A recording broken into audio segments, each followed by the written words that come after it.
I suppose I should have gone in for a few minutes, but I just couldn't do it. Burying someone from a family you've known from childhood, someone cut down in the prime of life, well, it's hard to take. I could say goodbye from here.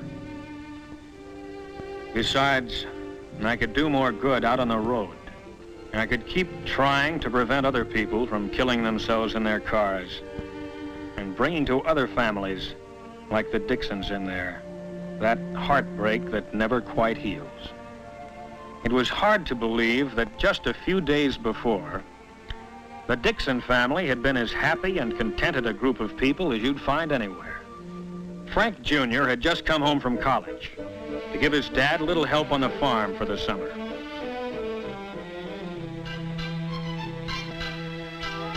He was a chip off the old block, studying scientific agriculture at school and getting ready to follow in his dad's footsteps.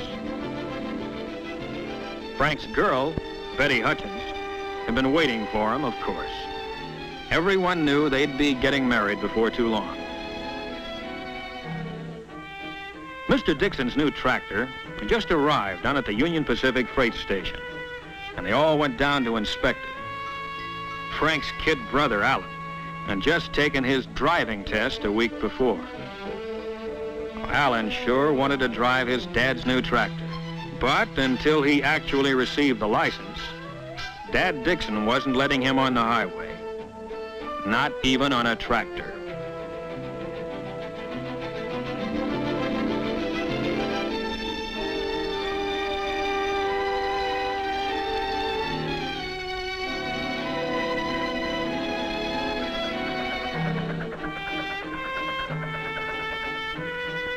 The UP station agent had reminded Frank that the 411 streamliner was due any minute.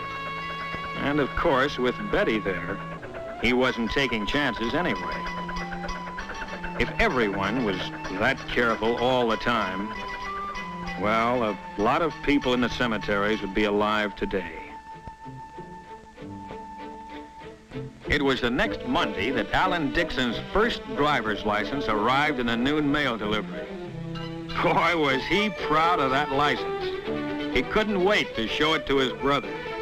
After all, your first license is sort of a milestone. It means all the roads are now open to you. He was proud of the license, naturally, and just as naturally, wanted to make use of it on any errand that his dad or his mother or his grandfather could think of.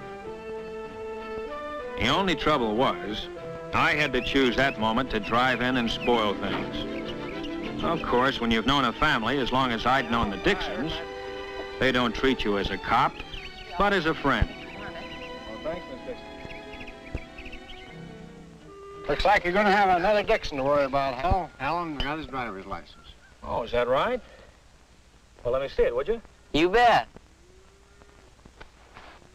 Well, I guess that makes it official. When'd you get it? Just came today. Oh, just today, huh? Why'd I see you out driving on Highway 30 yesterday morning? This is my fault. I let him take the car to go and see his girl. I'm sorry I let him have it. I shouldn't have done it. Alan shouldn't have asked for the car. No, he shouldn't have. Fine way to be starting your driving career. Violation already. I'm sorry. Well, it's only a technical violation. I didn't come here to arrest you, Alan. I knew you'd be getting that license any day now, and I thought this would be a good time to come by and tell you a few of the facts of life about driving before you get started. Now, these are accident reports from my headquarters. Each figure represents someone injured or killed in the state. On city streets, farm roads, highways, and railroad crossings. All the facts and figures are here. Well, some of them you've read about in the papers. Big, spectacular crashes caused by terrific speed, or drunk driving, or some other form of what I call near insanity. But most people only squeeze the law a little, at stop signs, in restricted speed zones and the like. Little violations that most people get away with time after time. Maybe getting a ticket or a warning like Frank Jr. did, but without getting hurt. But those little violations, those little chances you take day by day, that's where you start playing roulette with your life. You're taking a big gamble with your life when you violate a no passing line on the road. You're taking a big chance on the car in front when you follow too closely at highway speeds. Maybe a man will do these things 100 times in perfect safety. Squeeze the law and nothing happens. But don't forget that other law, the law of averages. Sooner or later, it catches up with you. Now, this accident was number 1 for the driver involved. First one he'd ever had. But it was his last one, too. He took one little chance too many. Frank is taking too many chances in his car. Oh, he'll be all right. Won't he, Hal? He'll be all right if he takes to heart what I told him about signs. Signs of life. That's what stop signs and all the other road signs really are. And missing one of them as you drive along, or just ignoring it, well, that's one of those little things that kills people. Wherever there's a hazard on the road, there's usually a sign to tell you about it, like a curve warning, or a right-of-way sign, narrow bridge, signals ahead, do not enter, no passing, and many others. But for too many drivers, a stop sign like this, for example, has no importance unless they can see cars crossing the road ahead right now. A school crossing sign. For some drivers, seems to mean little or nothing, unless there are children actually crossing the street at that moment. As for railroad crossings, some drivers act as if the warning signs and tracks don't even exist, unless there's a streamliner passing by right in front of them. And even then, hard as it is to believe, there are many accidents where the driver ran past 3 warning signs and straight into the side of a moving train. It has happened in broad daylight, but it happens even more often at night. That's when the warning sign, the signal, the crossbuck are really your signs of life. Yes, the sign is still there, but you have to be twice as alert to see it. If you hadn't seen the signs, this train might come as a surprise to you.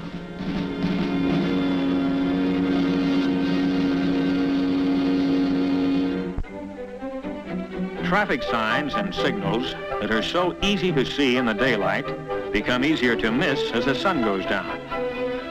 Twilight is a dangerous time of day when things are half visible, half in deepening shadow.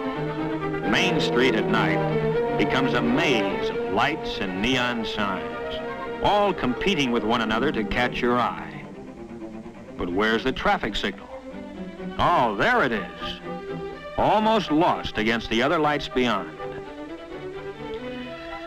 Even the blinking red light of the railroad wigwag is hard to pick out sometimes.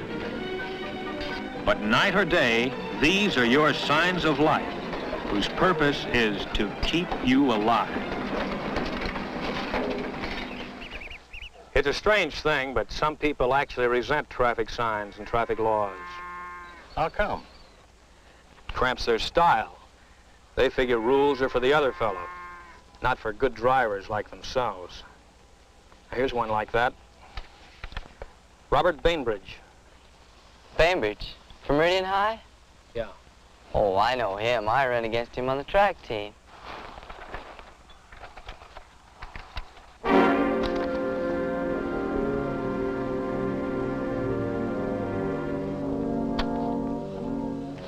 I knew him.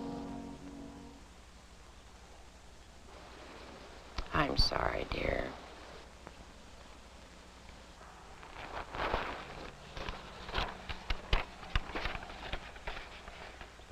Robert Bainbridge, age 17.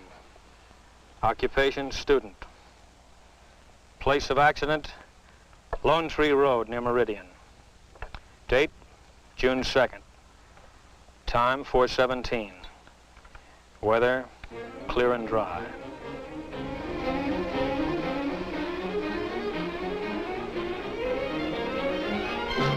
I gave him the light and siren on Highway 41 when he was doing about 70. His first mistake was speeding. His second mistake was when he tried to outrun me.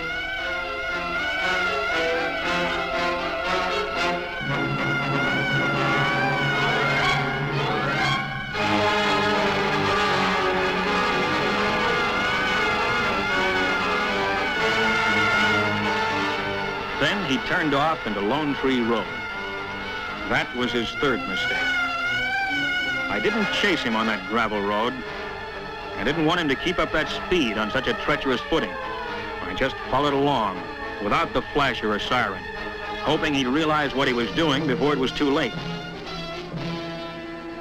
I lost sight of him around a turn. He took it way too fast for gravel.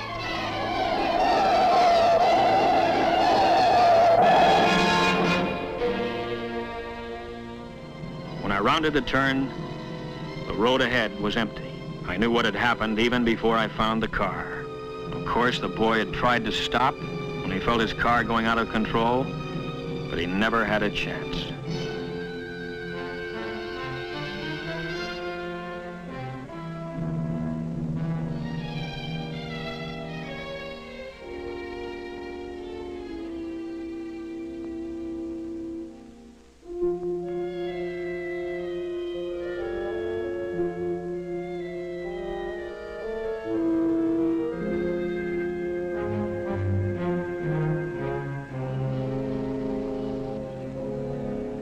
I can't understand it. Why did he do it? You tell me. That's one thing the reports don't show. Why people do things with a car that make no sense at all.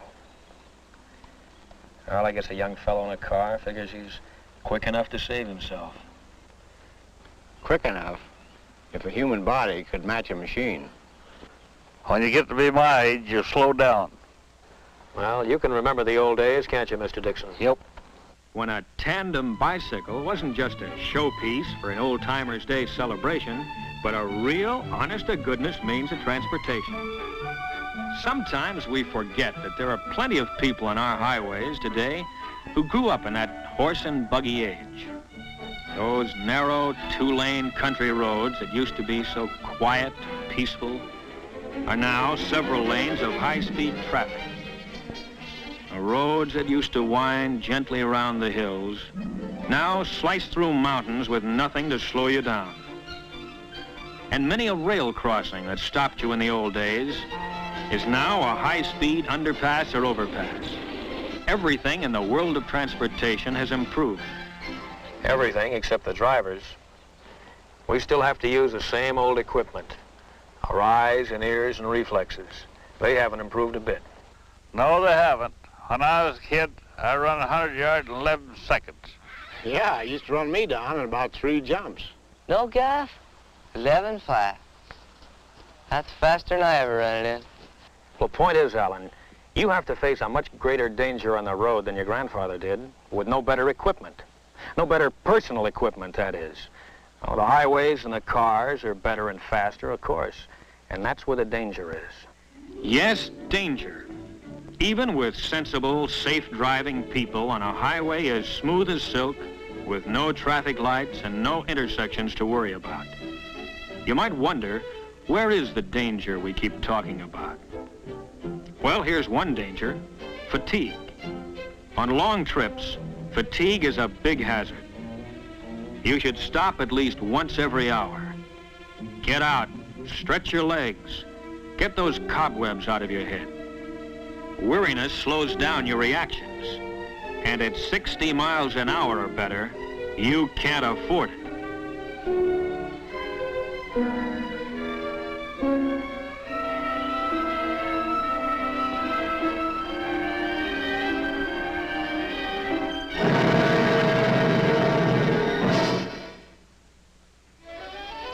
And here is still another danger: lack of attention to the road. Sure, it's an open highway. Maybe there aren't many cars, but it only takes 2 to tango. 40% of all expressway accidents involve a car that is already stopped.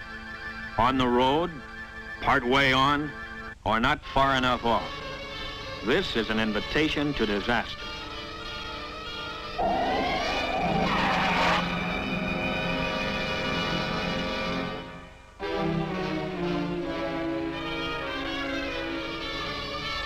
Here is another hazard of our superhighways that we patrolmen see all too often. Every time you have to hit your brakes hard, ask yourself, why weren't you ready for the danger that suddenly developed? The parked car that suddenly pulls out without looking is always sudden, of course, and always surprising. The man who decides at the last moment to make a turn. The entering car that fails to yield the right of way. Well, sure, the other fellow's often wrong, and if he causes a crash, it's all his fault. But you may be dead just the same. In a lot of accidents, it's pretty hard to tell just who is to blame, isn't it, Hal? Impossible to tell sometimes. But there's one kind of accident where there's never a single doubt. What's that? At a railroad crossing. Yep, the train sure has the right-of-way. You know, the railroad's been here for almost 4 generations. Every farm family in these parts uses the railroad to ship their crops. We all like to ride the trains. But why is it so many people don't see the trains at the crossings? It seems impossible that anyone could fail to see or hear a train in motion. The locomotive is certainly big enough, and the train of cars behind it may be as much as a mile long. And yet, many people who have lived through a crossing accident will say, where did the train come from? I never saw it until it was right on top of me. Where did it come from? Well, it came on the rails. It couldn't come from anywhere else. But if you paid no attention to the signs, didn't look, and didn't listen, then to you it came out of nowhere. An approaching train starts the signal while it is still some distance away. Never try to guess how far away. Don't guess at all. And don't be impatient, because the train's coming and it can't stop.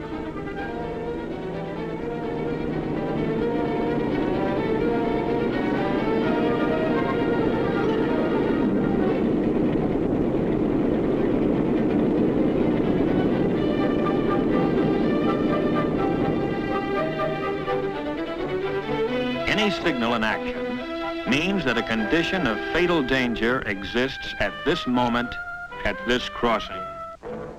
Maybe the last train you waited for was a slow freight that took several minutes to cross. But the next one may be a fast freight, highballing to the coast on a tight schedule.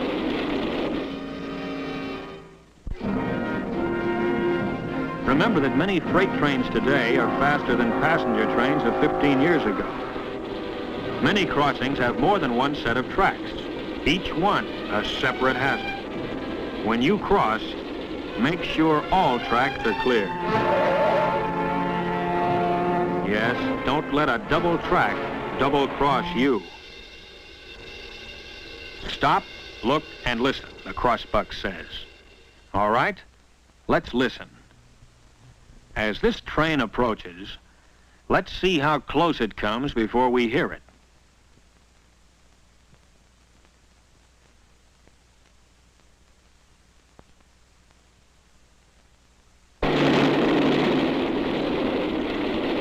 Now, where did that train come from? Where does any train come from? It comes on the rails, of course. And who gets killed at the crossing? Someone who's crossed that same track at the same place 1,000 times before. But just one time, he didn't look. One time is all it takes.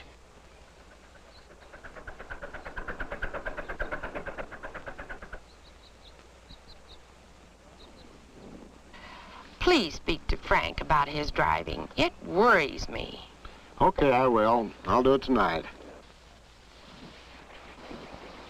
I surrender, Hal. I give up. What's the charge? No charge, Frank. I'm just giving Alan some free advice now that he's a licensed driver. Boy, I remember that advice you gave me the other day at the stop sign. Well, you keep it in mind. I will. Dad, can I take the car into town now? Okay, Alan, go ahead. But take it easy. Oh, I'll be real careful. Goodbye. He'll be all right. Look at the guy go. Hey, maybe we better go along with him, make sure he gets there all right. Okay, buy me soda. Okay, fine. Goodbye, everybody. Bye.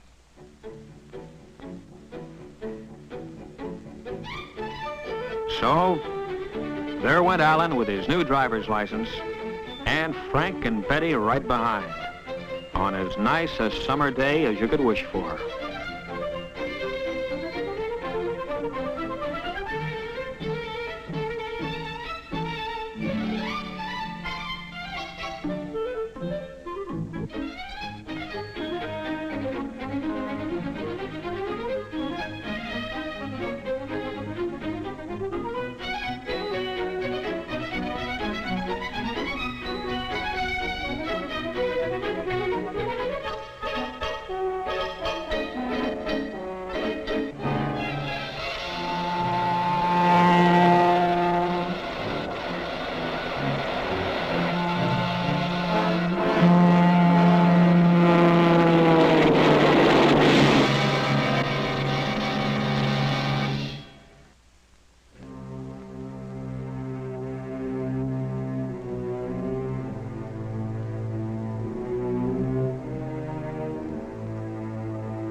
Why don't they look, Ralph?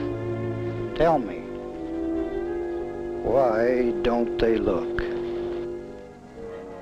No, I didn't go in. Burying someone like young Frank Dixon is too hard to take.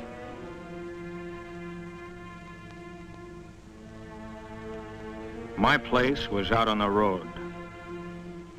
Out on the road, I could at least try to keep other people from killing themselves in their cars. So if the next car I stop happens to be yours, don't tell me you were only speeding a little, only breaking the law a little, only doing something a little bit wrong. Save that for somebody else, brother, because I see too many little follies that end up with someone a little bit dead.